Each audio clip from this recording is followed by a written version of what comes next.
Hi everyone, welcome back to my YouTube channel. Today I'm talking about how as a student you can be very productive and make the most of the college that you're in. So this is coming out of my own experience since so you're probably watching this in January right now, and it's in the middle of the year where semester 1 is over, semester 2 is about to start, and in January especially there's this whole pressure of building something new, doing something different, changing your life altogether in this year. So it's kind of pressurizing that way, but obviously the idea is to take things slow. So this video is coming from my own experience. So I am a very active person in college. I'm always doing something or the other, but I see people around me that just come to college for classes and then go back. And mind you, these are international students who have left their country and who have come all the way to the US to study and paying like a big fee to be here in this college. But just coming and going for classes is not going to get you a job, first of all, if that is your dream. Talking about college and college resources, the first thing is be present in the college. Like be there more. Just don't go after your classes, don't go home, just don't go play pickleball, or just don't go hang out with your friends. I mean, yeah, those things are important, but make sure that you are spending more time in college. There's so much happening all the time. There's some of the event that's happening. There are faculties that you can talk to. There are other people beyond your classroom, beyond the people that you hang out with all the time, that you should be talking to and network. So first thing is be more in college. The second thing would be to engage in the part activities a lot. So say for example, we have clubs in the new school, and I am running my own club, and through this club the idea is to bring in as many people as possible. So I mean, I'm talking very much in the new school context, but in the context of your own college, the idea is to build your own community. Whatever you're doing, if you're an engineer, if you're a designer, if you're a lawyer, whatever you're doing, build a community around you. So the club is a way to form community, to bring in like-minded people. So to give you an example of what I am doing, I have started this club of mine with two of my friends, which is called a science and design club. This is where I felt that, coming from a design background, and I did science before that, and I've been very interested in science, and all my projects revolve around science, and I like to talk to people who would help me in a project in a certain way, or faculties that could guide me on projects that I would like to do, or take part or participate in hackathons and challenges across universities. There's New York University right here, there's Columbia right here, and there's so much to do, right? And as a student you get free student discounts, you get conference tickets. So I wanted to build in a community around my interests, so that is why I started this club.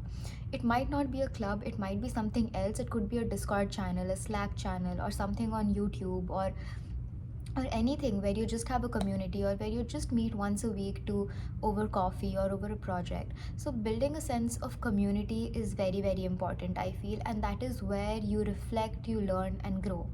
Talking about reflect, the third thing is reflection. I feel there's so much going on in college, and in your personal life. Back at home, you're doing your own projects, you're working on yourself, you have to apply for jobs, internships and everything. Self-reflection is very important. It's a key to learning.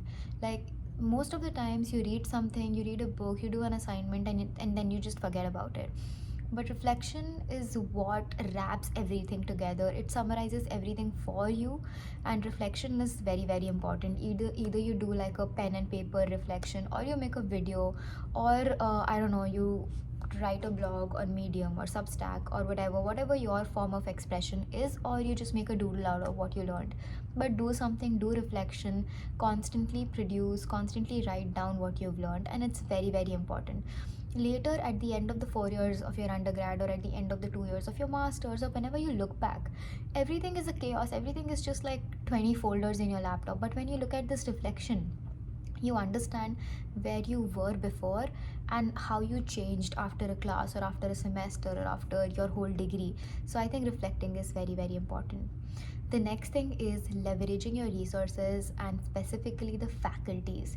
So faculties play a very important role from everything from your college assignments to your learning to even you sometimes landing up an internship or a job for, or them writing you letters of recommendations or referring you somewhere. So it's very important that you talk to your faculties. A lot of people shy away from doing that. A lot of people, as soon as the class gets over, just pack up their bag and leave.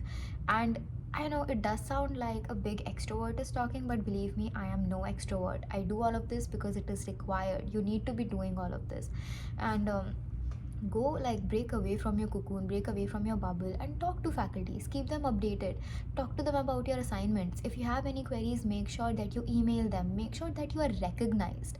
Your recognition is very important. Out of 20-25 people in a class, and every faculty say takes at least 2 or 3 classes, so that's 75 people a faculty is interacting on a weekly basis. So how do you stand out? How do you make sure that you are remembered? Be active in class, ask a lot of questions, send in a drop of emails. And there are a lot of external scholarships that I applied for some of them, and a lot of external competitions for. Ask your faculties to write a letter of recommendation for you, and when you have that rapport with them, just it just becomes very easier later on. Ask them to go on a coffee with you, just talk about what's happening, what you can do, how your process looks like. Talk to your program director, make sure that you are in touch with them, make sure you have a very talking relationship with them. So being out there, talking to people, building that network, building that sense of comfort is very, very important. So that is another thing. The next thing is, this goes a little beyond college, but to engage in activities that are happening around your city. So as I mentioned before, you have a student ID, and with the student ID you get a discount almost everywhere.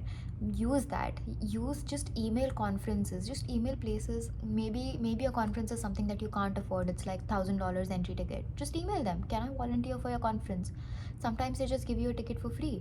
Sometimes you just have to do some basic volunteer work, and you get to be inside, you get to network with people. There are a lot of free events happening everywhere. Go there, talk to people, make meaningful networks, follow up, and talk to people a lot. And there are a lot of events that, so say for example, I'm in New York City.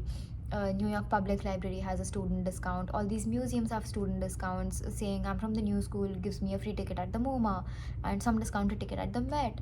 So go there and leverage your student discount. People don't know about this, and there's a lot of student discounts on things like city bikes and on buses. So use that. Like, be very aware of, like, don't miss out, don't leave these opportunities lying on the table in front of you. These are small things which are very, very obvious, but surprisingly people don't know about them. And when I talk to my friends saying, oh yeah, I got a discount on that, they're like, how? Student discount, the student discount on almost everything. So even Prime, for that matter, even Amazon is free, and I'm surprised people don't know that. So, like, just be aware, just get that Apple discount, just get all of those discounts. And yeah, it's just a way to save money as a student. So the idea is, to sum everything up, is you have to be very active if you're in a school and if you're in a college. And if you just want to sleep and if you just want to be at home, do that in your summer vacation, do that in your winter vacation. But when you're in college, just be very, very active. And that is what I have been trying to do. And I know people have different opinions on this. People say we have our own circumstances, we come from different backgrounds. But this video is to kind of motivate you, or just to tell you that there is a lot beyond the classroom. There is a lot more than just grades that you need to excel right now. And everything is so competitive.